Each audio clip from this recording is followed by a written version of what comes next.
Donc, qui peut me dire le grand thème sur lequel nous sommes en train de parler hier dans la journée?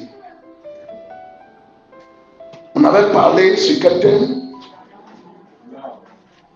Non, ce n'est pas le thème ça. Si vous dites ça seulement, si vous donnez ça comme l'amour, comme thème à quelqu'un, la personne va dire l'amour. Qu'est-ce qu'on n'a jamais nous enseigné sur l'amour, tout ça.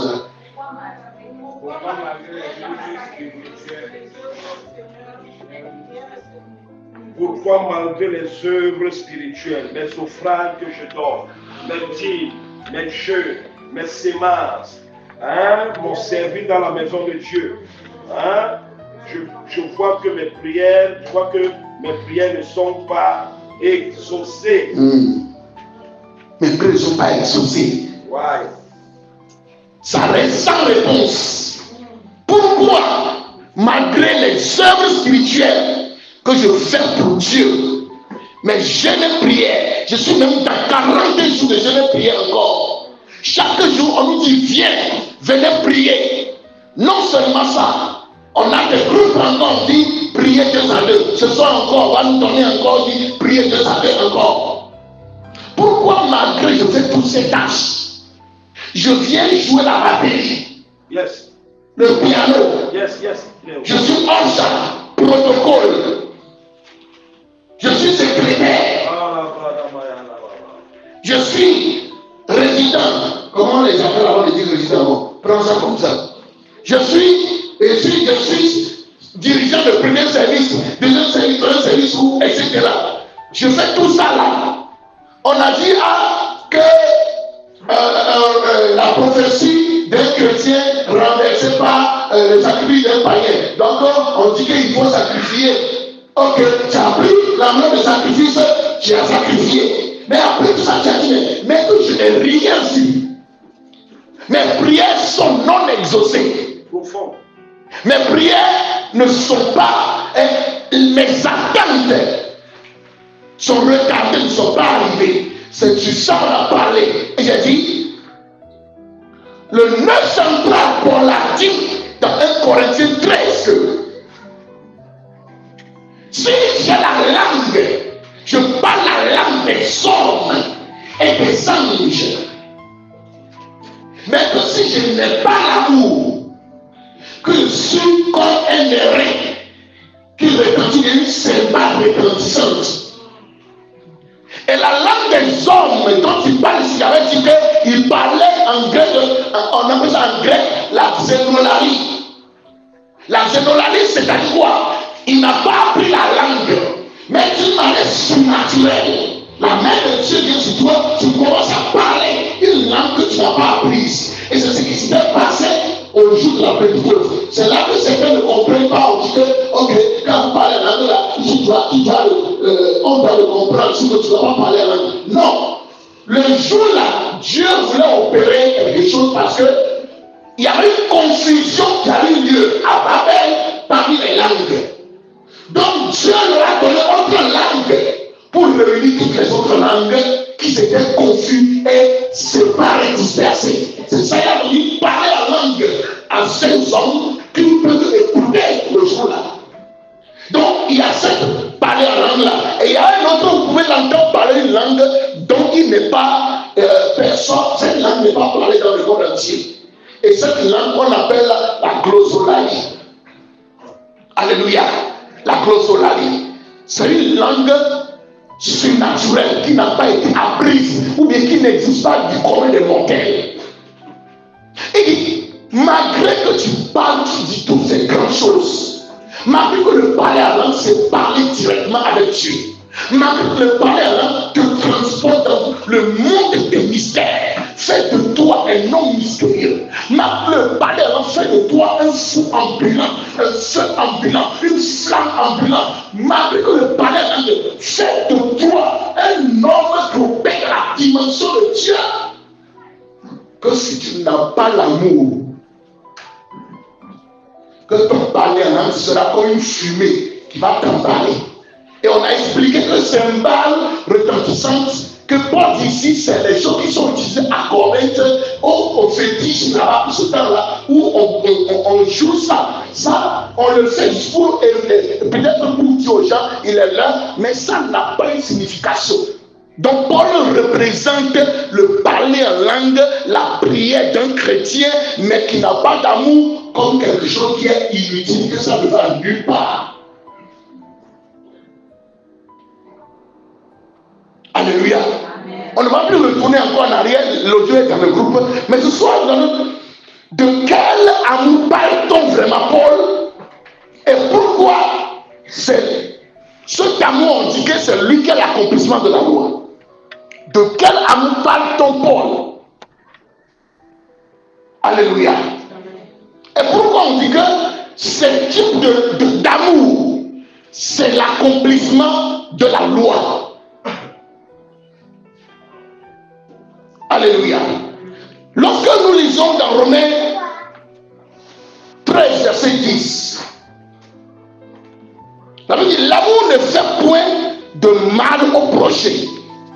L'amour est donc l'accomplissement de la loi. L'amour ne fait point de mal au prochain. L'amour est donc l'accomplissement de la loi. Et Matthieu 22, verset 37 à 40 va s'ajouter. Et là, c'est Jésus qui va dire que tu aimeras le Seigneur ton Dieu de tout ton cœur, de toute ton âme et de toute ta pensée. C'est le premier et le plus grand commandement. Et voici le second qui lui est semblable. Tu aimeras ton prochain comme toi-même. De ces deux commandements dépendent la loi et les prophètes. Ah. Amen. Alléluia. Amen. C'est extraordinaire ces deux expressions. Il dit, de ces deux commandements dépend toute la loi et les prophètes. Toute la loi, c'est-à-dire les 10 commandements et les 613 prescriptions de la Torah. Les 10 commandements ont été morcelés, ou bien comment je vais dire là. Donc on appelle ça les préceptes. Donc ça faisait 613 prescriptions de la Torah que tu dois obéir jusqu'à 10 là même là. C'est difficile, hein? On dit 613. Donc tout ce que Dieu a dit, tout ce qu'il a exigé, tout ce qu'il a commandé depuis Moïse jusqu'à Malachie, tout cela est suspendu à 2 commandements. Et ces 2 commandements ont un seul même moteur, l'amour. Amen. Cela signifie que quelque chose de révolutionnaire. La loi n'a jamais été une liste simplement qu'on a listée. Mais les gens ne pouvaient pas le vivre. Mais s'ils ont le moteur là, et s'ils arrivent à avoir ce qui est cet amour dont je veux parler, ça va les amener à vivre ça sans savoir. Première chose, on a dit tu aimeras Dieu. Si tu aimes Dieu, si j'aime Dieu, je ne vais pas avoir d'autre Dieu devant sa face. On a dit les lois qu'on doit pratiquer. Et on a dit que tout cela est accompli dans une seule chose qui est l'amour. Maintenant, dans les 10 commandements premiers, là, on a dit quoi? Que tu ne vas pas adorer d'autres dieux, non? Que tu ne vas pas d'autres dieux devant ma face, non? Maintenant, si tu aimes vraiment Dieu, est-ce que tu peux avoir d'autres dieux devant sa face? Répondez-moi. Donc, on n'a pas besoin de dire à un homme tout le temps, éperdument, d'être amoureux de sa femme. Alléluia. On ne peut pas tout le temps lui dire, il ne faut pas aimer autre femme. Mais son amour lui-même fait la loi. Son amour lui-même garde sa fidélité. De même, celui qui aime Dieu de tout son cœur, de toute son âme et de toute sa pensée n'a pas besoin qu'on lui interdise les idoles. Son amour pour Dieu rend toute idole insipide, fade, sans attrait. Pourquoi irait-il chercher de l'eau dans une citerne fissurée sale quand il a accès à la source des eaux vives?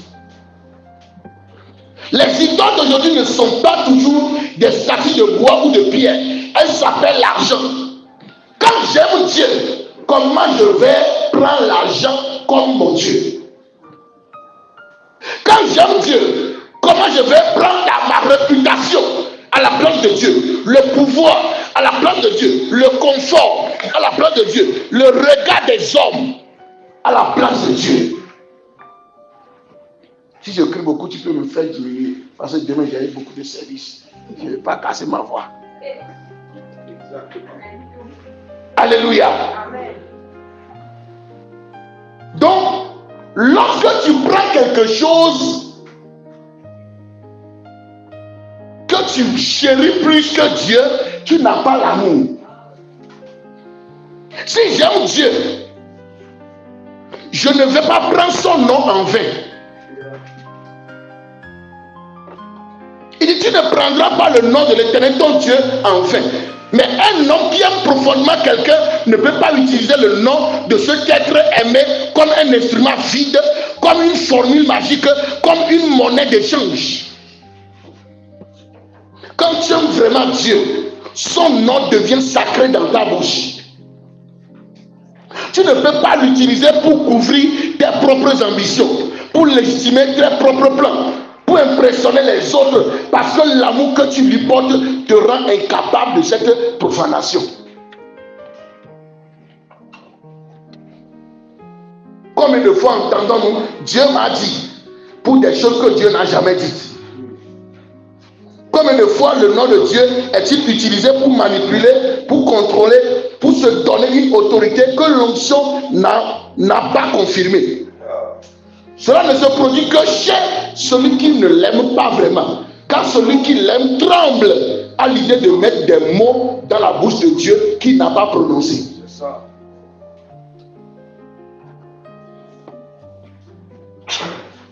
Il dit, souviens-toi du jour du repos pour le sanctifier. Mais celui qui aime Dieu n'a pas besoin qu'on lui rappelle de venir à l'église, de venir à sa présence. C'est clair.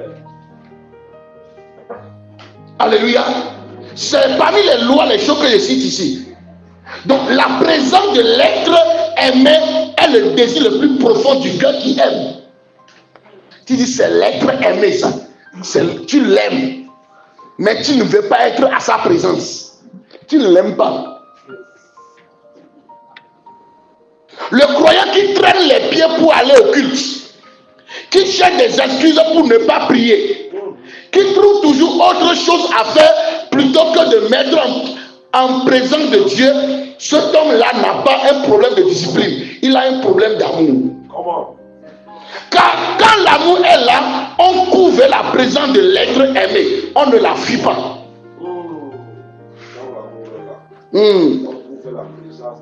Quand l'amour est là, on court vers la présence de l'être aimé, on ne la fuit pas.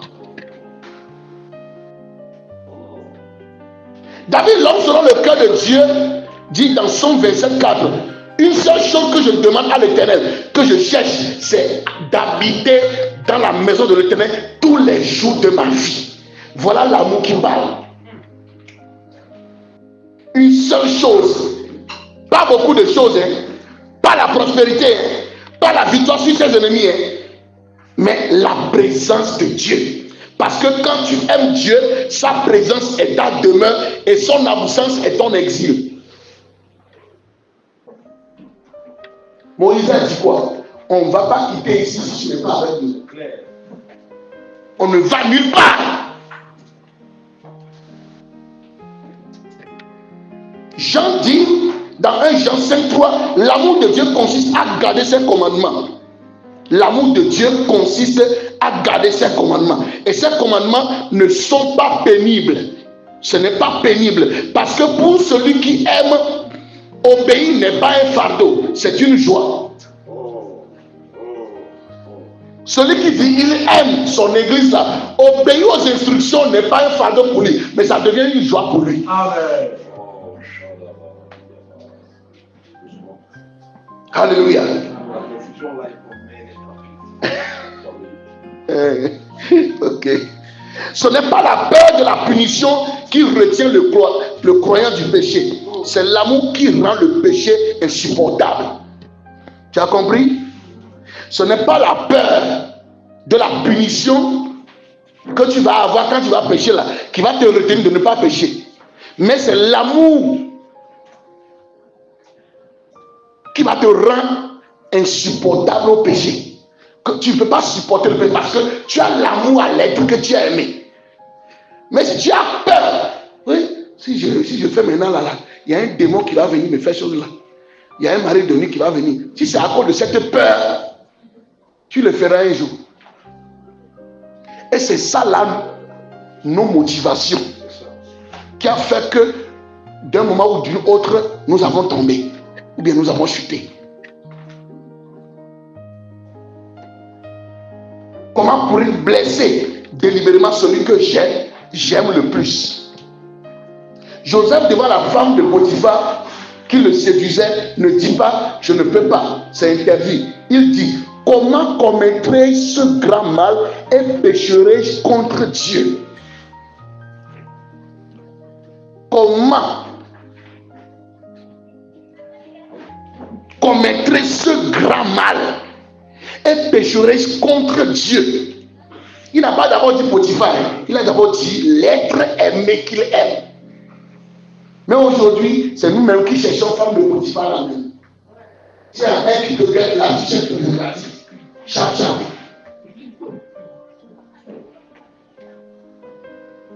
Dans les services, combien de patronnes font ça là pour leur baptême? Et les gens, ils aiment ça, ils ont femme à la maison. Mais la patronne est dans un réseau. Il veut prendre son étoile, il veut lui donner beaucoup d'argent. Il a accepté.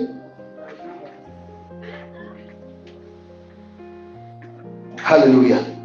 Donc c'est l'amour qui parle. C'est la relation qui parle. Ce n'est pas la loi qui a retenu Joseph, mais c'est son cœur. Et un cœur qui aime Dieu est la meilleure garde-robe contre le péché qui existe. Si j'aime Dieu, je ne vais pas prier uniquement quand j'ai besoin de quelque chose. Une relation d'amour ne se construit pas dans l'urgence des demandes. Si la seule fois où tu parles à quelqu'un, c'est quand tu as besoin de lui, ce n'est pas de l'amour, c'est de l'utilitarisme. Ça là, je dis la vérité, c'est plein chez vous les hommes mariés. C'est plein. Des fois là, tu es difficulté avec ton vous, mais quand tu sens que tu as envie, tu vas faire tout. Quand tu as envie de goûter comme ça, là, c'est comme bon, les hommes mariés se comprennent. Les célibataires là, vous allez vous comprendre.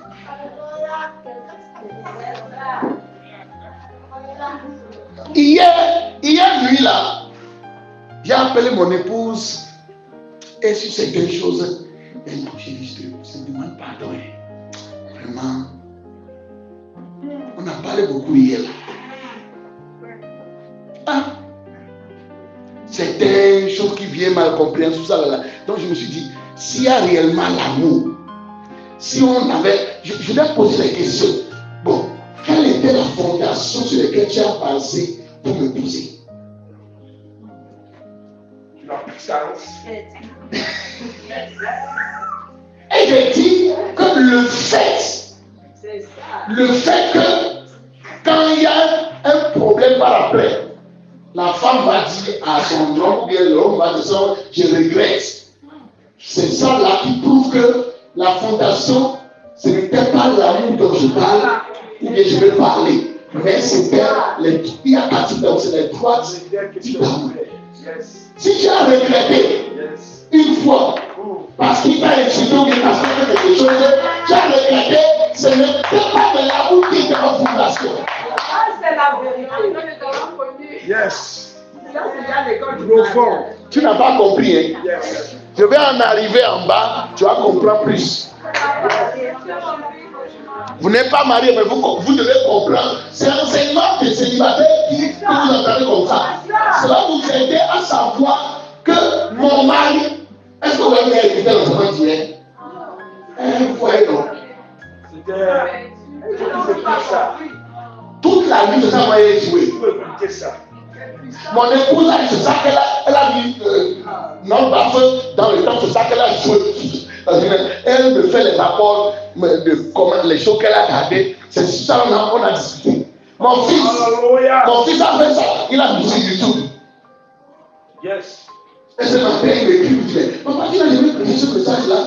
J'ai dit, j'ai beaucoup de livres, mais moi, je veux commencer à pratiquer la chose moi-même bien d'abord avec ce certains livres. Bien, mais la révélation est venue. Mais toi-même, tu ne pratiques pas la chose. C'est ça, ça ne peut pas impacter. Ça ne peut pas impacter. Donc, madame et moi, il a dit, quelle est la fondation sur laquelle tu m'as aimé? J'ai dit, quand les choses arrivent, peut-être que tu as peut-être dit quelque chose, et moi aussi, je dis, oh, vraiment, ce que tu as fait là, je regrette. Déjà, ça prouve que ce n'était pas la fondation amour qui est le vrai amour dont je parle ici. C'est ça là qui a amené le divorce partout. Parce que ce n'était pas, c'est amour intérêt. Et comme l'intérêt est mis en jeu, il y a séparation. Et vous dites, pourtant j'ai aimé. Non, ce n'était pas l'amour dont je parle. Ce n'est pas ça. Est-ce que quelqu'un me comprend? Combien de croyants n'ouvrent pas leur Bible et ne s'agenouillent pas en prière que quand une crise les y oblige? Leur prière ressemble à un appel au service après-vente ou appel à un sapeur-pompier. Quand le sapeur-pompier vient finir d'éteindre le feu, qu'il appelle encore. Jusqu'à ce qu'un autre accident ou bien un autre feu va avoir arrivé. Ce n'était pas de l'amour que tu as pour le sapeur-pompier. Tu n'aimes pas le sapeur-pompier. Tu as besoin de son service. Beaucoup ont pris les hommes de Dieu. Parce que si je dis Dieu là, il est trop grand même. Prenons les hommes de Dieu seulement. Beaucoup ont pris les hommes de Dieu comme les sapeurs-pompiers. Depuis qui Pousse. C'est nous là. C'est la même attitude. Non, c'est encore très piquant à l'intérieur. Je ne vais pas le dévancer. Il dit, tu aimeras ton Dieu. Maintenant, dans les 10 lois, il y a côté où on a dit pour Dieu. Maintenant, il y en a dedans dans les 10 lois qu'on a dit pour les prochains. Si j'aime mon prochain, est-ce que je vais le tuer? Il dit, tu ne tueras pas. Le maître devient une impossibilité émotionnelle spirituelle. On ne tue pas ce qu'on aime. On ne détruit pas ce qu'on chérit. Et Jésus a élargi cette réalité jusqu'à ce, en disant que on a dit tu ne tueras pas, mais lui dit celui qui se met en colère contre son frère l'a déjà tué. Il mérite d'être puni. Donc le maître ne commence pas avec une arme, ça commence avec la haine dans le cœur. Tous ceux qui ont haï quelqu'un ici une fois, dites la vérité, hein? Dites la vérité. Moi-même, je suis dedans. Je vous l'ai dit hier que la personne qui m'avait donné le signe là, quand je vois, je veux que la terre a cassé, va tomber dedans. Je l'ai haïssé tellement. J'ai fait 10 ans la souffrance de l'épilepsie. Mais malgré tout le prière que je fais là, elle grossit seulement. Il y a 20 ans, elle grossit seulement. J'ai vu que mon cœur quelque part là n'était pas bien. Parce que je voulais amener le combat dans la dimension de la chair. Vous m'avez imaginé. Vous savez très bien que c'est la personne là qui vous a fait ça. Et il a encore dans l'église là avec toi. C'est pas un païen. Bon, païen entre deux frères. Sinon, sorcier, c'est païen. Mais la personne vient à l'église. La personne danse avec vous. Mais c'est lui qui te fait souffrir de l'épilepsie pendant 10 ans. Quelle sorte de prière je ne vais pas faire? Père, si je suis un prophète, je donne à la terre de t'avaler. La terre a refusé de l'avaler. La terre a refusé. Il dit ça là, je n'exauce pas. Alors qu'il y a dans des cas où j'ai parlé comme ça, la personne est partie. Mais j'ai dit, pourquoi celui-ci a pu faire mal, mais rien n'arrive? Parce que mon cœur. N'est-ce pas ici, quand tu vois quelqu'un comme ça qui avait quelque chose, quand il passe avec une voiture, tu vas dire, il n'a qu'à faire ça maintenant. Il n'a qu'à faire ça maintenant. Tu ne saurais pas les choses comme ça. Toi, vous êtes devenu même parce que ces gens ne pensent à la sorcellerie. La Bible dit, quiconque hait, 1 Jean 3,15, quiconque hait son prochain est un meurtrier. Quiconque hait son frère est un meurtrier. 1 Jean 3, verset 15. Quiconque hait son frère est un meurtrier. Et vous savez qu'aucun meurtrier n'a la vie éternelle demeurant en lui. Donc, tu hais quelqu'un, tu hais ton mari, tu hais ton épouse, tu hais ton voisin, tu hais tes enfants ou tes parents. Et tu viens ici et tu dis, je fais 40 jours de prière. Tu viens pour dire que je donne sacrifice. Ça va aller où?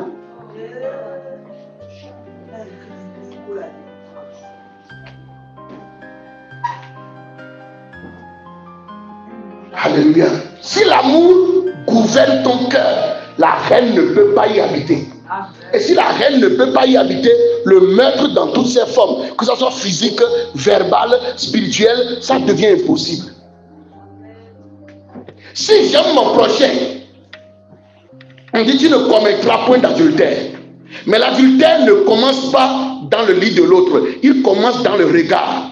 Il commence dans la pensée. Il commence dans le moment où tu cesses de voir ton conjoint comme un être précieux qui mérite ta fidélité totale. Et où tu commences à regarder l'autre avec convoitise. Jésus dit dans Matthieu 5, 28, quiconque regarde une femme pour la convoiter, non pas regarder une femme, mais pour la convoiter, a déjà commis un adultère avec elle dans son cœur.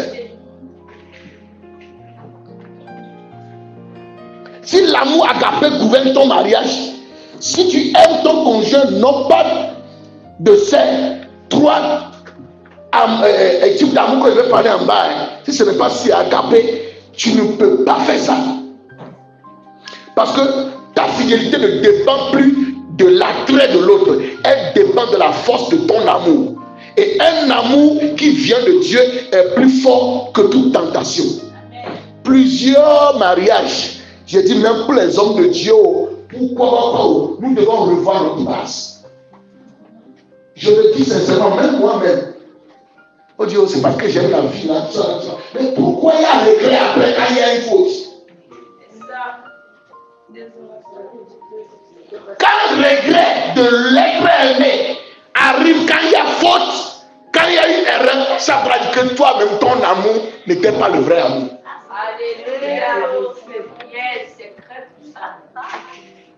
On dit, tu ne voleras point. Celui qui aime son prochain ne peut pas lui prendre ce qui lui appartient. Parce que l'amour veut le bien de l'autre. L'amour est généreux. Il cherche à donner, pas à prendre. Donc l'amour voit la peine que l'autre a mise pour acquérir ce qu'il a. Et cette vision le rend incapable de lui arracher ça. Et le vol ne se limite pas à prendre de l'argent de l'autre. On peut voler la réputation de quelqu'un avec une fausse accusation. On peut voler le sommeil de quelqu'un avec une injustice que tu lui as fait. On peut voler la joie de quelqu'un avec des paroles destructrices que tu lui as dit. On peut voler l'honneur de quelqu'un avec un mensonge. Donc toutes ces formes de vol disparaissent là où il y a l'amour. Où l'amour est présent. Parce que Paul a dit, l'amour ne fait point de mal au prochain.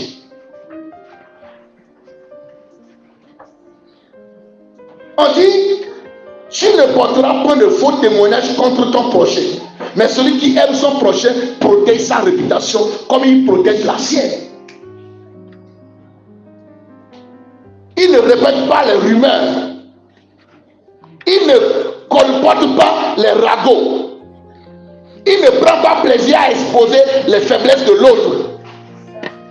Il ne court pas devant les tribunaux des hommes ou devant les réseaux sociaux pour accabler celui qu'il a vu trébucher. Ceux qui font ça, qu'ils soient le pasteur le plus grand que vous connaissez, ils n'ont pas l'amour. Ce n'est pas l'amour qui a fait ça.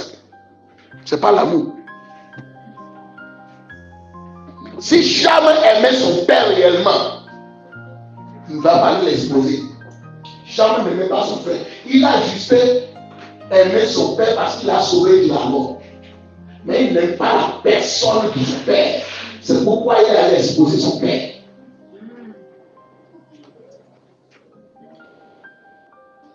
La chose s'est passée dans la chambre, non? Si une personne l'a rapporté dehors, ça va rester dans l'endroit privé, non? Ce qu'on a reçu sur les réseaux sociaux aujourd'hui, et tout le monde sait que oh, tel homme de Dieu est tombé là. La chose était passée dans une chambre, non? C'était dans une chambre, non? Celui qui a causé des scandales dans ça, c'est celui qui a rapporté. C'est lui qui a causé le scandale. Ah, vraiment, c'est Dieu qui l'a exposé. Dieu l'a exposé, c'est Dieu qui l'a amené sur les réseaux sociaux. C'est Dieu qui a amené la personne sur les réseaux sociaux. C'est toi qui as venu dire, c'est Dieu qui a voulu l'exposer. Non, c'est ton mauvais cœur. Et il transforme ça en prophétesse. Il y a une prophétesse camerounaise qui fait les choses là. Façon, ça m'énerve. Tous ceux qu'on nous connaît comme grand homme de Dieu là, ils disent qu'ils sont francs-maçons. Ils sont francs-maçons. Que c'est Dieu. C'est Dieu. Comment Dieu peut amener confusion dans le corps de Christ comme ça? Les chrétiens sont doublés. Ils savent le plus vers quel de lui vont aller. Quand la personne n'est pas connue là, il ne parle pas de lui. Il suffit que la personne commence à être connue. C'est gâté. Ah, quelqu'un qui m'a gâté là est gâté. C'est les Ivoiriens qui disent c'est gâté. Vous ne pouvez pas sur les réseaux sociaux. Aïe, c'est les Ivoiriens. Quand la chose les dépasse là, on dit oh ça c'est gâté. Alléluia. Proverbe 10, verset 12 dit, la haine excite des querelles, mais l'amour couvre toutes les fautes. La haine fait quoi? La haine excite des querelles. On dit des querelles. Donc c'est au pluriel. Mais l'amour couvre toutes les fautes. On n'a pas dit quelques fautes. Moi je n'ai pas beaucoup étudié.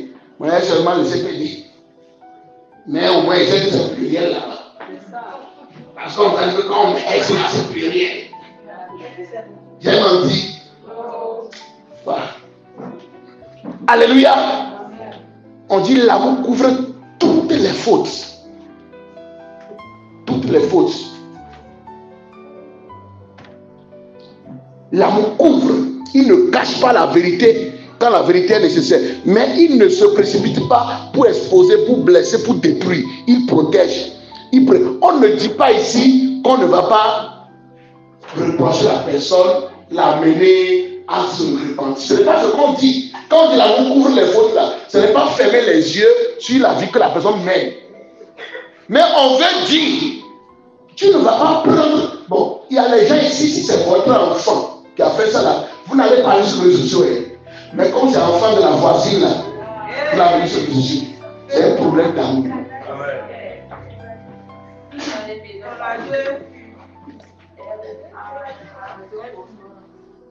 Alléluia. On dit tu ne convoiteras point. Tu ne convoiteras point. Le seul qui ne concerne pas à un acte externe, mais une disposition du cœur. On peut ne pas tuer, mais tout en haïssant. On peut ne pas voler, mais tout en convoitant. Mais Dieu va jusqu'à la racine. Il dit, même le désir de prendre ce qui appartient à l'autre est un péché. C'est l'amour qui est remède de la convoitise. Alléluia. C'est l'amour qui est remède de la convoitise. Jésus a dit, je ne suis pas venu abolir la loi, mais l'accomplir. Donc ce qui accomplit, il dit, l'amour, c'est l'accomplissement de la loi. Il ne suis pas venu abolir la loi. Je suis venu l'accomplir. Il a accompli avec quoi? L'amour. Donc, personne ne pouvait avoir cet amour dont je parle s'il n'a pas voulu Jésus-Christ. Ceux qui vont ne pas avoir l'amour agapé. Quel amour dont je veux parler plus. Ceux du monde ne peuvent pas l'avoir ça parce que c'est l'Esprit de Dieu qui le déverse dans notre cœur. C'est une nature de Dieu. C'est pourquoi je vous avais dit que les philanthropes, ils ont les 3 premiers types d'amour, c'est dans là que leur amour est. Mais ils n'ont pas l'amour dont la Bible parle. L'amour, ils font ça dans les dons pour la réputation. Et de respecter tout ça. La Bible dit quoi? Quand tu fais dans les aumônes, ne sonne pas bonbon. Que sinon tu as bien reçu ta récompense chez les hommes. Alléluia. Oui, nous on va apprécier la personne qui fait du bien. Bon, des fois avec notre monde aujourd'hui, quand le pasteur fait ça engagé, on pense que les pasteurs ne font pas. C'était pasteur aussi, mais ça c'est aussi bon. Mais c'est l'état du cœur qui veut parler. L'état du cœur que la personne fait, c'est ça que Dieu va juger. Si c'était pour que les gens voient, c'est gâté.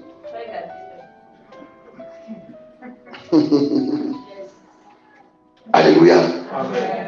Donc, quand Paul dit, si je n'ai pas l'amour, tout ce que je fais ne sert à rien. De quel amour parle-t-il exactement, Paul?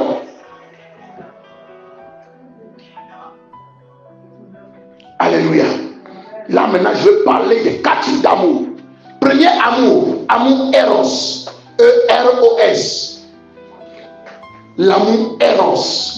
C'est l'amour du désir. L'amour qui veut recevoir. L'amour du désir, c'est l'amour qui veut juste recevoir, qui désire. L'amour qui désire cette femme pour la voir, qui désire cet homme, c'est aussi l'amour. Et le mot Eros ne se trouve pas dans le Nouveau Testament, dans notre tradition, parce que le Nouveau Testament a été fait en grec. Nos traditions françaises nous ont fait beaucoup de mal, parce qu'il y a plusieurs mots, ils n'ont pas trouvé leur traduction dans nos langues, dans les langues. Mais c'est dans le grec là que tu peux faire la différence entre l'amour, les différents amours que Dieu dit dans la Bible. C'est parce que le Nouveau Testament est écrit en grec. Surtout Louis II, ceux qui ont seulement que Louis II est très limité. Hein. Des fois, payer Darby aussi. Darby. Alléluia. Et beaucoup de versions de Bible. Certaines versions là ont enlevé certaines qualités de certaines choses que si tu lis, tu ne vas pas trop comprendre. Surtout quand tu es homme de Dieu, là, il faut avoir beaucoup de versions de Bible. Même dans ton téléphone, il ne faut pas avoir seulement 8 secondes. Alléluia.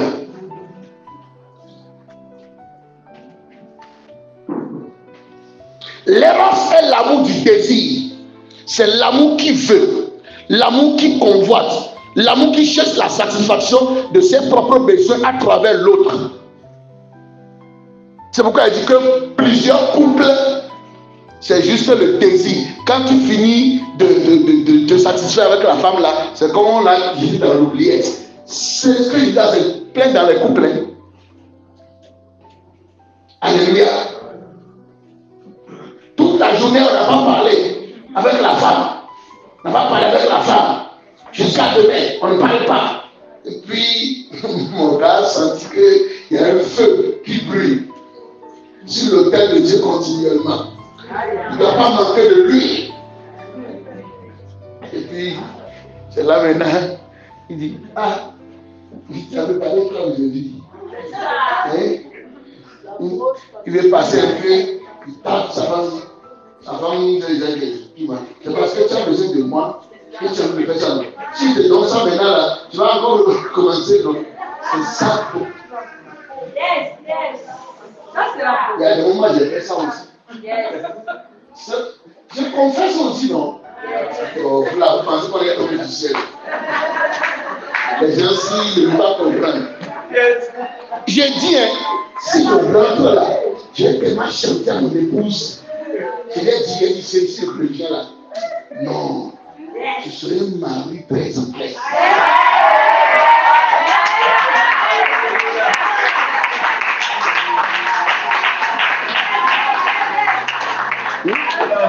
Tu vas acclamer Jésus, tu acclames Jésus.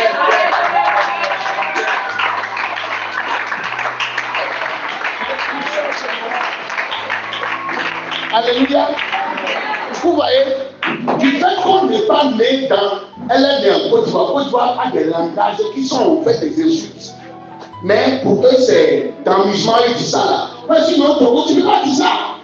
Quand on s'est marié, c'est gâté. Quand on me dit ça, je m'en vais pas sonner.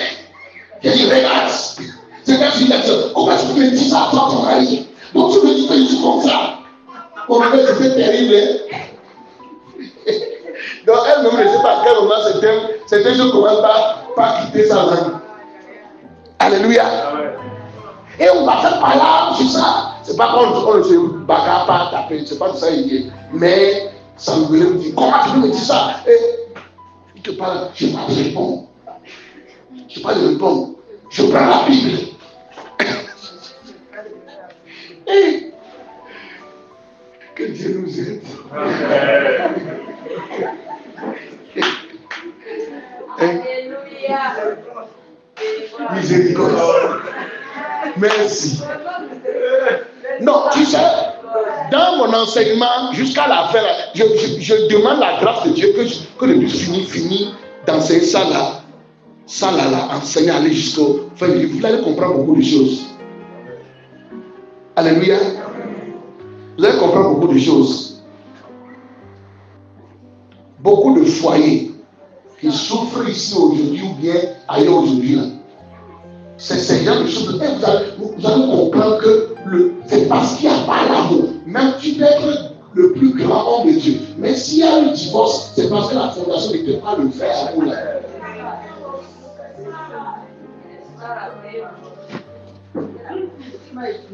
Alléluia.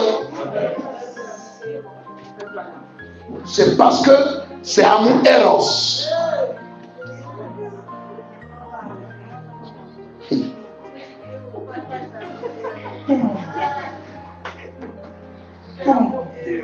Eros n'est que sexuel.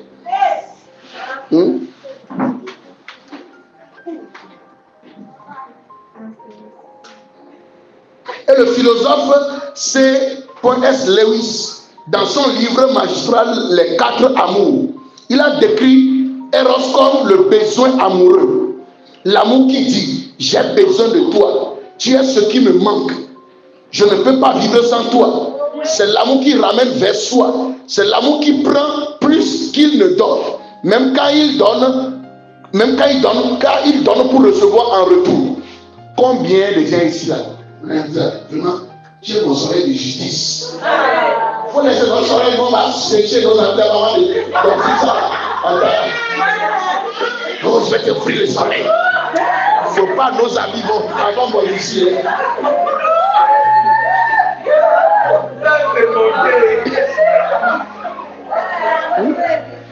Il dit que, le philosophe a dit que c'est l'amour Eros. Vraiment, sans toi, quelqu'un qui dit sans toi, je ne suis rien. Depuis que je t'ai rencontré, je n'arrive plus à te respirer sans toi. Quand je te vois, c'est comme le ciel de ce jour sur moi. Je suis un océan. Hey. Mais il suffit que quelque chose n'arrive comme ça. C'est quoi ça là? Oh, vraiment. J'ai commis une erreur de ta part de l'épouser comme ça. Celui qui ne le dit, il est son soleil. C'est amour Eros.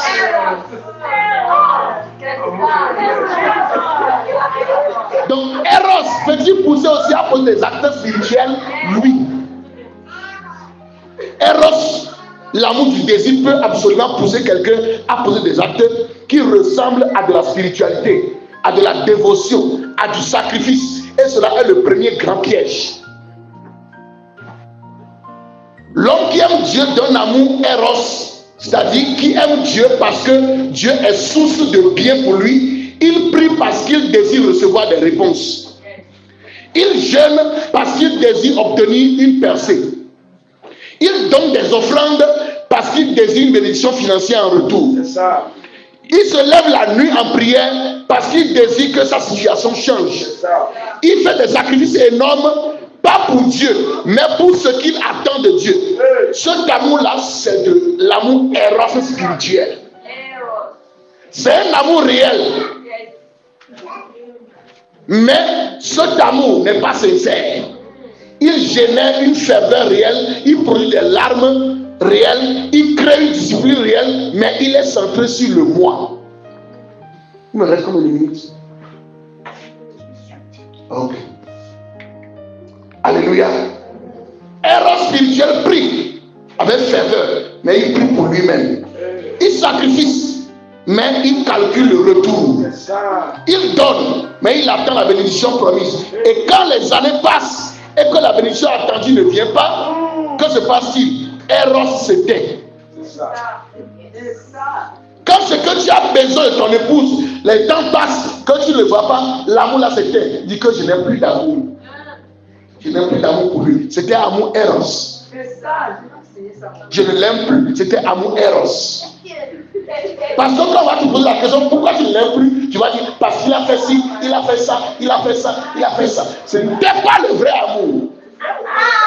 Ah, pourquoi les gens rient de moi? Dieu va mon âme. Ok, donc je finis à 20h pile. Donc, quand tu veux préparer ton sacrifice, ce soir ne prépare pas sacrifice Eros. Il ne faut pas donner sacrifice Eros. Alléluia. David a dit, tu n'as même pas besoin de ce que j'ai, mais c'est une dévotion. Il dit, tous les animaux du monde t'appartiennent. Que si Dieu a dit, si j'avais fait, je n'avais pas de dire. J'irais tuer, je suis un animal. C'est pas que Dieu a fait. Dieu veut juste que tu l'adores, que tu lui donnes ce qui est meilleur pour prouver réellement ce qu'il est. C'est pourquoi il a dit à Abraham, c'est maintenant que je sais que tu me crains. Autre manière, que tu m'aimes. Tu m'aimes jusqu'à tu peux. Ton fils qui devrait être comme ton idole, tu ne l'as pas adoré, mais tu l'as offert pour moi. Non, Abraham, tu es ceci. Eros aime Dieu tant que Dieu remplit son rôle de fournisseur. Dès que Dieu semble en retard, Eros commence à douter. Eros ne peut pas déclencher l'exaucement. Parce que Paul dit que l'amour ne cherche pas son propre intérêt. Dans 1 Corinthiens 13, 5, il dit l'amour ne cherche pas son propre intérêt. Il ne pourchasse pas ce qui lui appartient en propre. Il ne cherche pas ce qui est pour lui. C'est exactement la définition inverse de Eros. Eros cherche son propre intérêt. Eros fait tout pour recevoir. Eros est par nature tourné vers lui-même. Donc si ton jeûne, ta prière, ton sacrifice, ta veillée, si tous ces actes sont animés par Eros, ils sont animés par un amour qui cherche son propre intérêt. Et Paul dit que l'amour dont il parle ne cherche pas son propre intérêt. Donc tu ne peux pas avoir de solution. Et tu vas dire qu'on t'a menti. On a dit on a invité un homme de Dieu du Togo. On a le thème c'est ton problème de thèse ou ancestral. Mais tu as prié fatigué. Rien d'ancestral n'est parti. C'est ça. Alléluia. C'est très très important. Deuxième type d'amour, amour storge, S-T-O-R-G-E.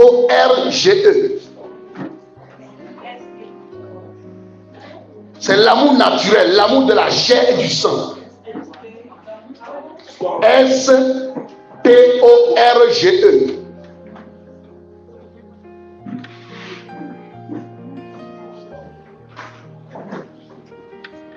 C'est l'affection naturelle, l'amour instinctif. L'amour de la famille, c'est l'amour que la mère ressent spontanément pour son enfant. L'amour que le fils ressent pour son père. L'amour entre frères et sœurs biologiques. L'attachement entre membres d'un même groupe, d'un même clan, d'une même tribu. Il jaillit de façon naturelle, instinctive, presque animale dans certains cas. La poule qui couvre ses poussées sous ses ailes, c'est du storge. Le lion qui défend sa lionne, c'est ce amour-là. La mère qui se jette devant une voiture pour protéger son enfant sans réfléchir une seconde, c'est ce amour-là. C'est l'amour de la chair du sang, l'amour du sang commun, de l'histoire partagée. Et le philosophe Lewis dit que cet amour est l'amour humble et confortable, celui qui se vante, celui qui ne se vante pas, qui ne fait pas de discours. Il existe simplement naturellement comme la respiration. Et on n'explique pas pourquoi on aime ça, sa mère. On l'aime ça tout simplement. Alléluia. Et la maman qui fait 21 jours de jeûne pour la guérison de son enfant malade, elle le fait par l'amour aussi. Par amour naturel pour son enfant. Si c'était l'enfant de quelqu'un d'autre, est-ce qu'elle va faire 21 jours? Si c'était l'enfant de quelqu'un d'autre qui est sur la voie et que la voiture voulait écraser, est-ce qu'elle peut se mettre comme martyr pour que l'autre vive? Ça, c'est l'amour stop. Ce n'est pas agapé. Mais quelqu'un qui préfère, il peut mourir à la place de la personne, même s'il n'est pas de son sang biologique. Ça, c'est l'amour inconditionnel. C'est ça, agapé. Le frère qui intercède toute la nuit pour que son frère biologique soit délivré de la drogue, il le fait par cet amour, par attachement naturel au sang de son sang, à la chair de sa chair. Ce n'est pas l'amour agapé. Et si demain un inconnu dans la rue avait le même problème, prierait-il avec la même intensité? Probablement non.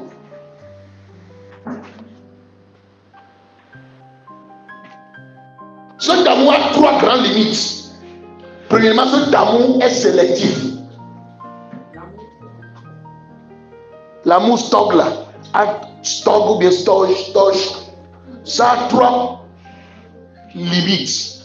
Premièrement, cet amour, c'est un amour sélectif. Il aime ceux qui lui sont attachés par la nature, la famille ou bien le clan, ou bien le groupe. C'est son ethnie.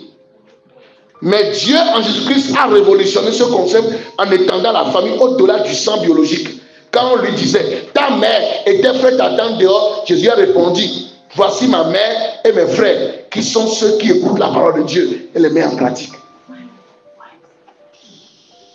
Donc cet amour est sélectif. Ça sélectionne sa façon d'aimer. Est-ce que quelqu'un me suit? Je vous invite à venir au moment de quoi là, programme qu'on veut faire pour les mariés en devenir. Ils pensent que quand on va dire célibataire là, c'est pas une malédiction. Célibataire, c'est celui qui ne s'est pas marié. Des mariés en devenir là, venez, vous allez encore apprendre plus.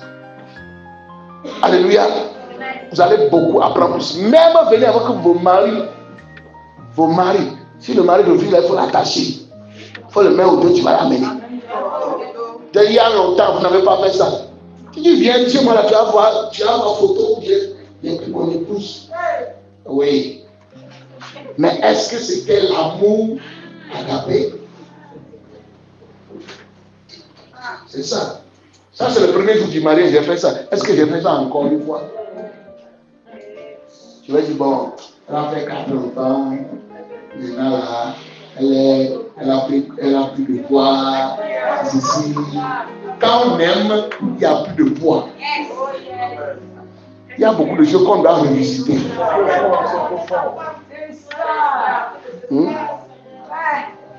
Comme ils sont en train de casser mes graisses là, et me réagir à mon retour, elle va aller faire une photo, je vais apprendre dans mon essai. Photo de restauration. Alléluia. Au moins, il n'y a pas de problème de choses là. Quand il faut de restauration, ne pense pas que nous sommes. Mais je dis qu'il y a des petits trucs là. Ça nous dit arrêtez les petits regards qui ravassent la vie. Ils sont petits. Mais ceux qui ravassent la vie. C'est ça. Alléluia. Des petits trucs. Petits paroles.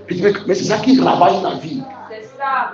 Et quand ça arrive là, ne dis pas c'est toi. Quand tu dis c'est toi là, combien de poissons viennent vers toi? C'est ça. C'est ma mari, c'est ma femme, c'est ma femme. Comment il va aller vers toi? 300 viennent vers toi, un va aller vers Dieu. Donc, Adam dit, c'est la femme que tu m'as donnée. Donc, un aller vers la femme, 3 aller vers Adam, 1 aller vers Dieu. Donc, il accuse Dieu, il accuse la femme, il s'accuse trois fois sans le savoir. Deuxième limite de cet amour, c'est un amour conditionnel. Premièrement, c'est un amour sélectif, mais ici, un amour conditionnel. Il peut s'éteindre quand la relation naturelle se détériore. Combien de familles sont brisées? Familles biologiques sont brisées. Combien de frères ne se parlent plus? Combien de parents et d'enfants sont en guerre totale? Parce que cet amour a ses limites. Il peut être blessé, refroidi, éteint par la trahison, le conflit et la déception. Troisième limite de cet amour ne peut pas aimer l'ennemi. Jésus a dit quoi? Aimez vos ennemis. Cet amour-ci ne peut pas aimer l'ennemi. Cet amour aime les siens, pas les étrangers, pas les ennemis, pas ceux qui lui sont hostiles. Mais l'agapé commence précisément à là où cet amour de storge s'arrête. Troisième type d'amour, amour philéa, ou bien philéa, ou bien amour philéo, dans plusieurs. Philéo en latin, philéa en grec. Le troisième type d'amour est peut-être le plus séduisant de tous. Ce mot, on le retrouve dans de nombreux mots français. Philanthrope. Philanthrope, c'est-à-dire celui qui aime les hommes. Philosophe, celui qui aime la sagesse.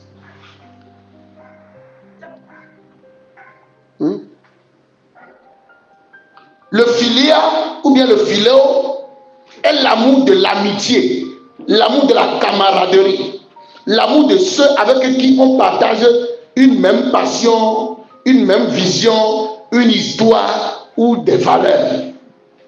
Et cet amour, le philosophe Lewis, il le décrit en disant que l'éros n'est quand deux regards se croisent, l'un cherchant l'autre. Mais le philéo bien philia, n'est quand deux personnes se regardent, non pas l'une l'autre, mais ensemble à la même direction. L'éros dit je t'aime. Le philéa dit toi aussi tu vois ce que je vois. Tu vois ce que je vois. Tu crois ce que je crois. Tu portes ce que je porte. Alors tu es mon ami. Parce que tu vois ce que je vois. Tu crois ce que je crois. Et tu portes ce que je porte. Là tu es mon ami. Ça c'est l'amour philéo. Ou bien l'amour philia. C'est P-H-I-L-I-A. Ou bien P-H-I-L-E-O. Philéo.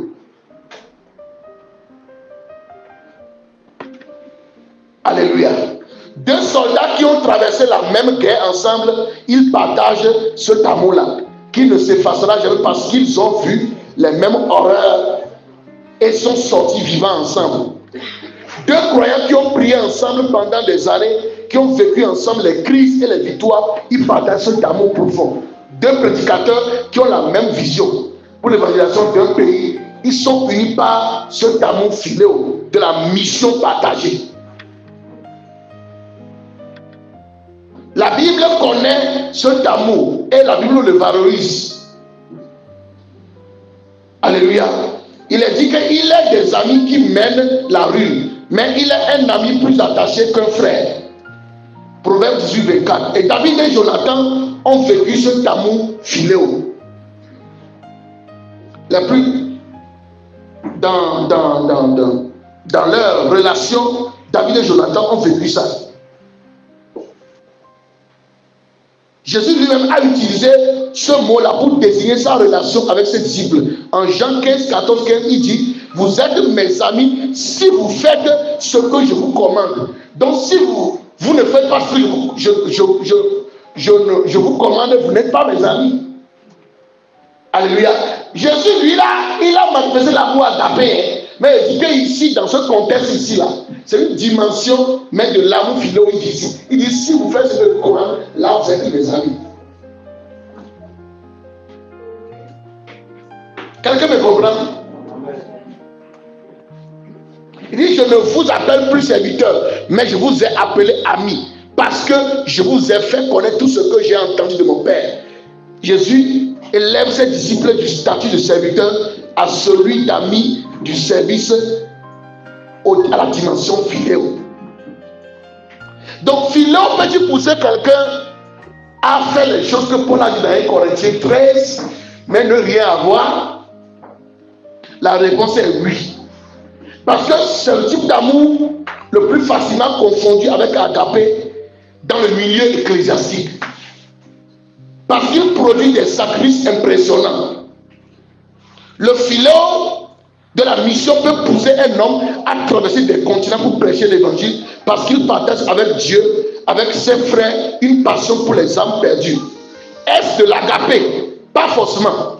Ça peut être du filéo de mission intense. Vous poussez quelqu'un énormément pour son église parce qu'il aime sa communauté, il partage ses valeurs. Il est profondément attaché à son pasteur et à ses frères. Est-ce de l'agapé? Pas forcément, pas nécessairement. Ça peut être du filéo ecclésiaque très fort. Ça peut pousser quelqu'un à mourir pour l'autre.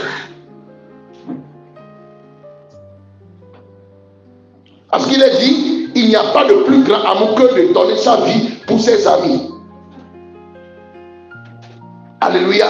Cet amour ici, dans toute dimension, Jésus lui l'a vécu même pour ses ennemis. Mais la plupart des temps, des gens, c'est pour leurs amis qu'ils meurent.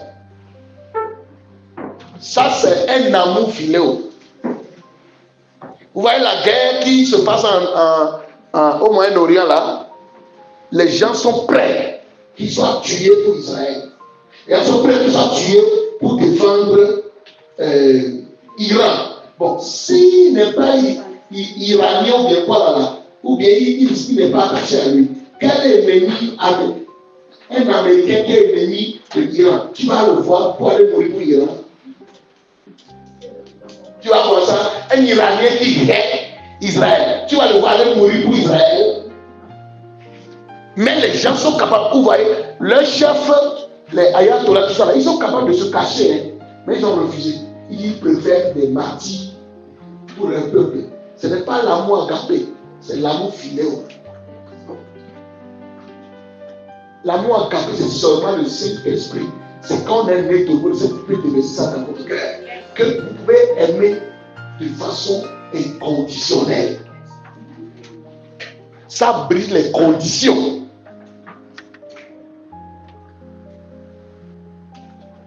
Alléluia.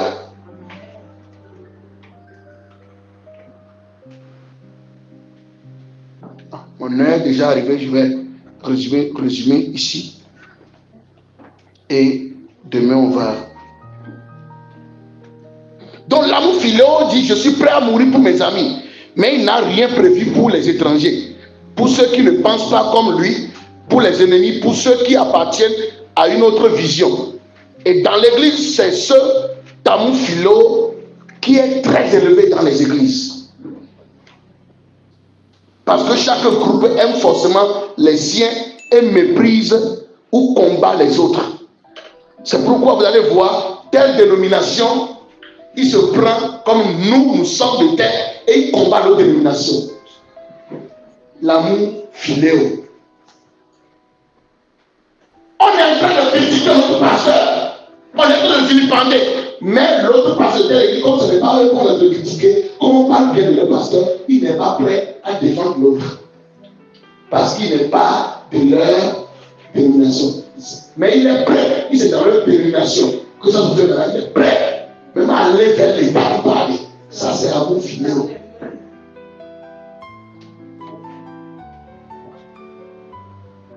Alléluia. Amen. Et troisième et quatrième type d'amour qui est, que je finis ce soir avec ça, c'est l'amour agapé. Quatrième type d'amour, c'est l'amour de Dieu lui-même. Il dit, Dieu n'a pas attendu que nous soyons changés avant de mourir pour nous. Pendant que nous étions encore des pécheurs, Christ est mort pour nous. Il a donné sa vie.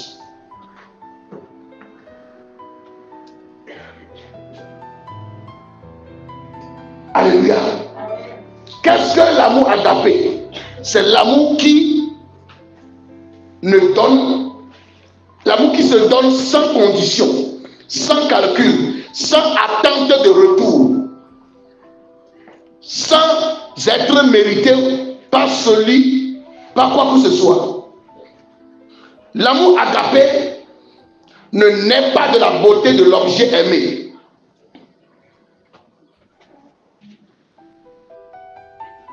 Cet amour aime parce que l'autre partage. Cet amour n'aime pas parce que l'autre partage sa vision. Les autres amours le font. Mais l'agapé aime non pas parce que l'autre le mérite, mais parce qu'il est dans la nature de celui qui aime de donner. Il est dans la nature de son créateur qui a déversé cet amour en lui. Il veut le ressembler. 1 Jean 4 lui dit quoi? Celui qui n'aime pas n'a pas connu Dieu, car Dieu est amour, Dieu est agapé. Dieu est agapé. Agapé, pas que Dieu est agapé, mais il manifeste cet amour envers nous, malgré nos comportements, malgré nos difficultés, malgré tout ce que nous manifestons comme les vies, les péchés. Tous les jours, nous demandons pardon à Dieu. Cette semaine, presque chaque jour, peut-être tu as demandé pardon à Dieu. Et il t'a pardonné, non? Mais toi, tu dis à l'autre fois, tu as fait ça, je t'ai pardonné. Après, tu as encore fait, je t'ai pardonné. Aujourd'hui, là, c'est terminé. Tu me prends comme un fou, non? Tu penses que quand on m'a accouché là, on m'a lavé de certaines manières, bien, les femmes ont certaines manières de manipuler ces mots-là. Tu penses que je suis fou? Je suis l'enfant de quelqu'un aussi. Dieu n'est pas comme ça. On dit que quand il pardonne, il dit il a supprimé, il a oublié. Mais nous, on garde le passé des gens.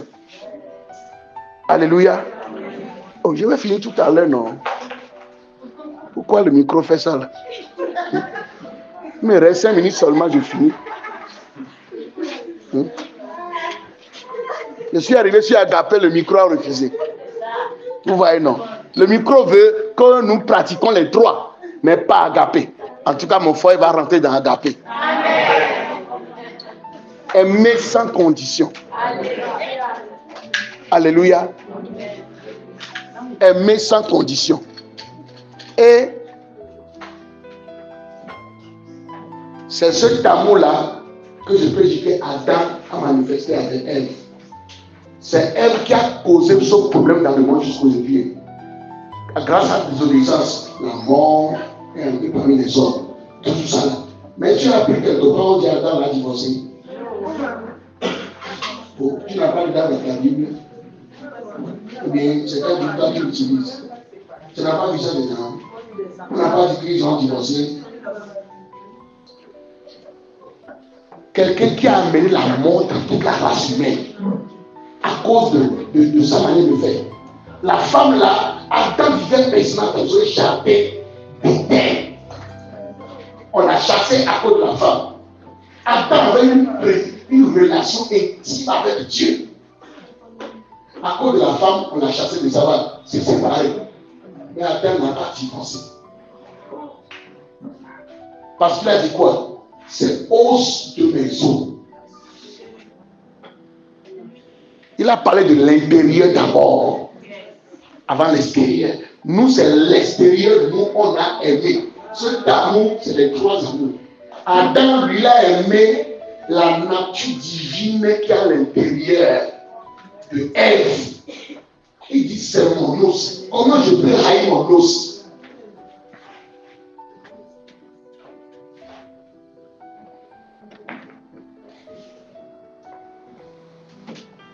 Seigneur, aide-nous à reproduire ce fruit. Amen.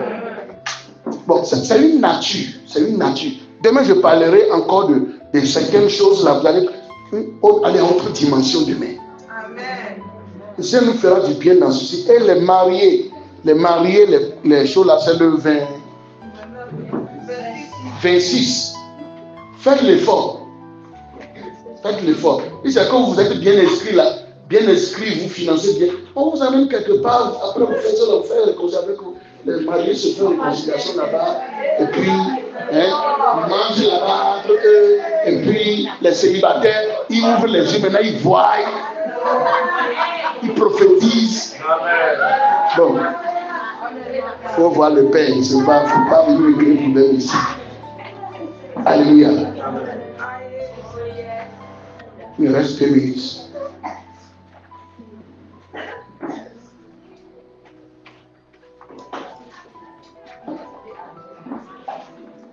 Donc, quand les autres amours posent de grands actes, mais restent sans exaucement, c'est parce que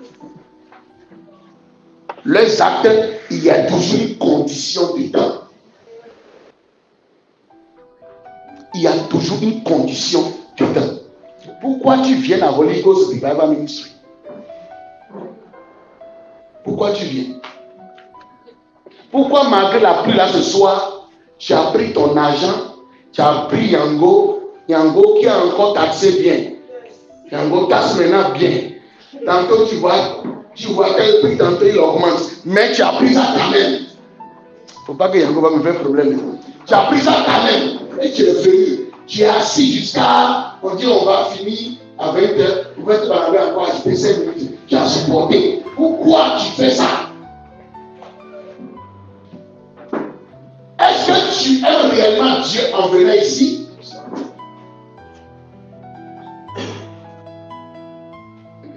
Le jour où tu apprendrais quelqu'un mentir sur l'homme de Dieu, tu vas être là. Est-ce que tous ceux qui ont hérité cette église, pourquoi ceux qui ont hérité ne sont pas là? C'était pas l'amour. C'est pourquoi j'aime ce que l'homme de Dieu met sur la chose ici là. Tu viens pas quoi? On ne vient pas plaisir, curiosité, invitation, on ne reste pas conviction. Il a commencé à mettre ça aussi sur quelque chose. Alléluia. Si la conviction là que tu as n'est pas venue de Dieu, tu ne peux pas avoir l'amour là. C'était votre conviction est que quand vous êtes venu, vous dites, ah non, c'est celui qui va avoir la solution. L'homme de Dieu là, il pousse beaucoup. Ah, il saute ici là. Quand il déclare, oh l'autre là, il a fait un miracle. Non, ça c'est ici, je vais avoir ma solution. Si c'est ça le jour où tu auras la solution, c'est cadavre. C'est gâté. Alléluia. Pourquoi tu as diminué ta façon de donner?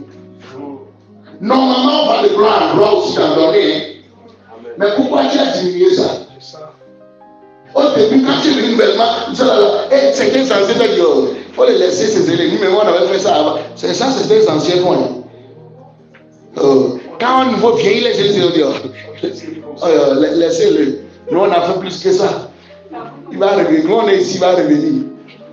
Et quand il commence à avoir comme ça, lui aussi commence à dire, est-ce que c'est moi qui est dans cette église? Ce n'est pas le vrai amour. Quand l'heure du culte est en train de sonner, tu dis, je vais là maintenant si je vais trouver quelqu'un. Qui est ce quelqu'un-là? Tu me dis s'il n'a pas été là-bas, tu vas venir. C'est qui ce quelqu'un-là? Si tu aimais Dieu, tu ne vas pas attendre que les gens viennent d'abord.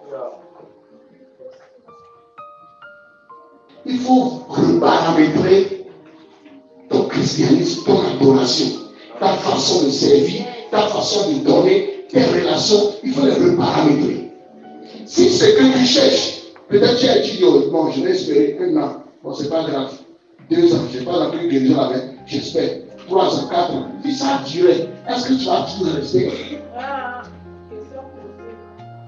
Tu vas toujours rester?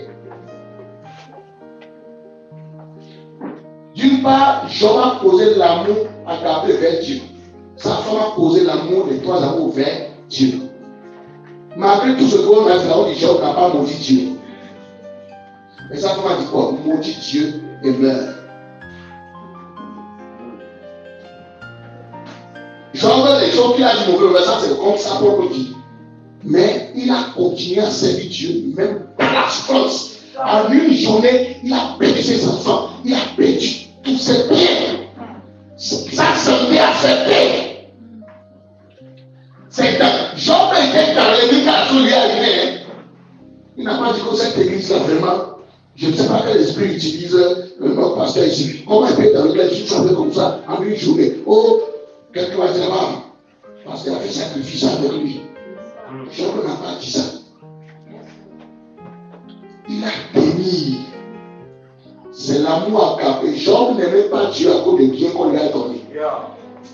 Mais sa femme aimait et Dieu et Job à cause des biens. Quand les biens sont finis, elle a dit maudit Dieu meurt. Si tu veux aller épouser notre homme, non. Lève-toi.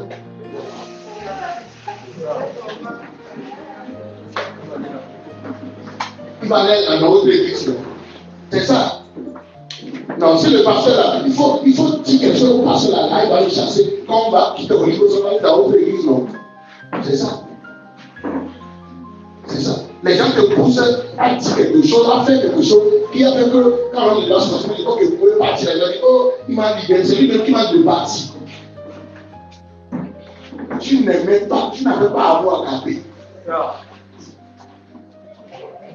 Pourquoi tu aimes le servir? Tu es humble pour qu'on te positionne.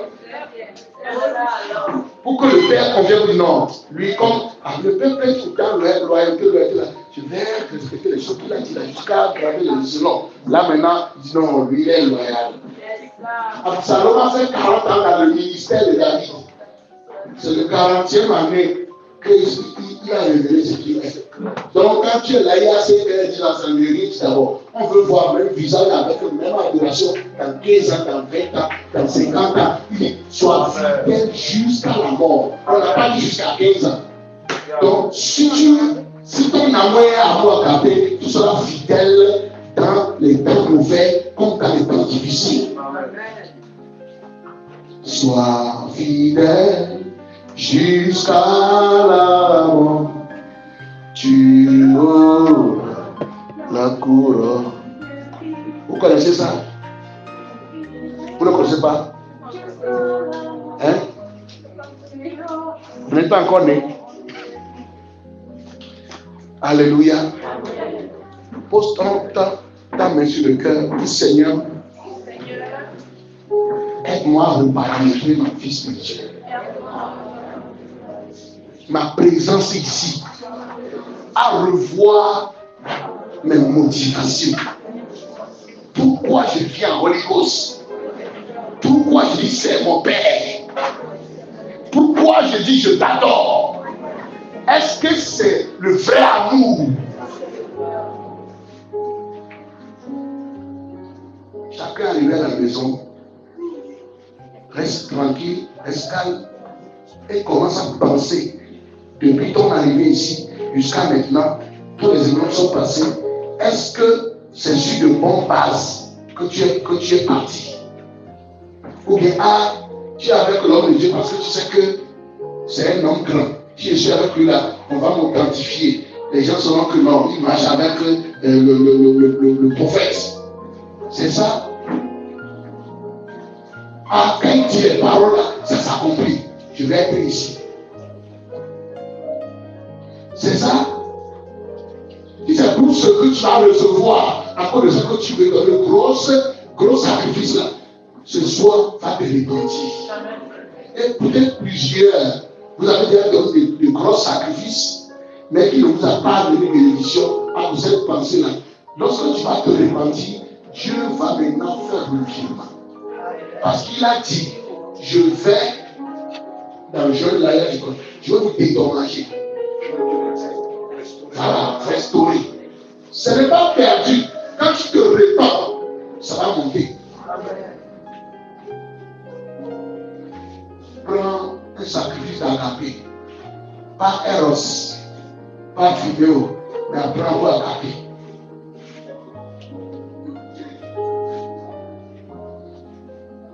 Que Dieu nous aide dans nos églises, c'est dans tous les niveaux. Dans tous les niveaux. Oh Jesus. Ma sombra gadamatosha. Et on est là, on dit, c'est mon père, mais derrière lui, on peut parler mal de lui. Il n'est pas ton père. C'était du mensonge. Ce n'est pas le vrai amour. Tu l'apprécies, tu le fais à la cour pour le plaire. Mais derrière lui, tu le fais désatter à la cour.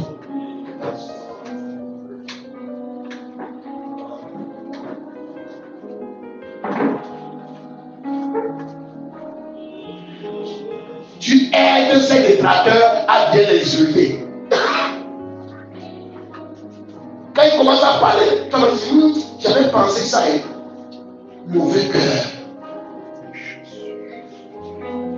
Dis Seigneur, guéris mon cœur. Restaure mon cœur. Père, je prie pour ces sacrifices. Accepte-les dans ta grâce, dans ta bonté. Et bénis ton peuple. Tu n'es redevable à personne. Tu n'es pas contre nos œuvres. Au contraire, tu dis la force des œuvres et tu favorises. Mais que ça soit fait avec l'amour inconditionnel. Amour désintéressé.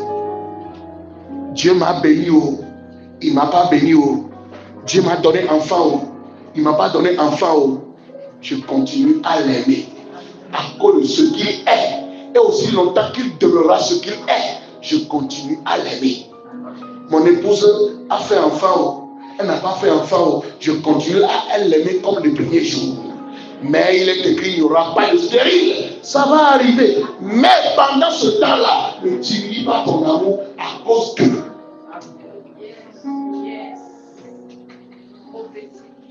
Père, merci pour tes enfants. Parce que tu nous fais du bien. Le travail que tu as commencé hier, continue à perfectionner. Il y aura de grandes réconciliations dans les foyers, dans les relations. Et il y aura de grands miracles qui vont se produire à travers les vraies motivations qui seront créées, qui seront paramétrées par chaque personne. Que Dieu te bénisse. Au nom de Jésus-Christ. Amen, amen. Viens déposer ça.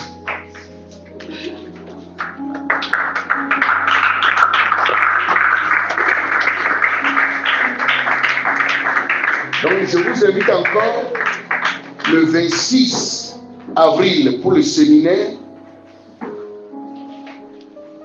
sur le mariage. Même les mariés peuvent s'enregistrer. C'est à 1000 francs agapé. Pas 1000 francs Eros. Donc tout maintenant on va mettre agapé. Que Dieu vous bénisse. Quel marié sera là?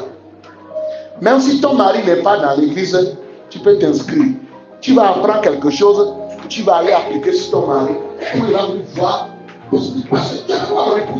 Parce qu'il y a longtemps là, c'est quelque chose qui mon épouse a mis climatiseur dans la maison. Le cœur de Marie est free. Tu vas le sauver au nom de Jésus. Amen.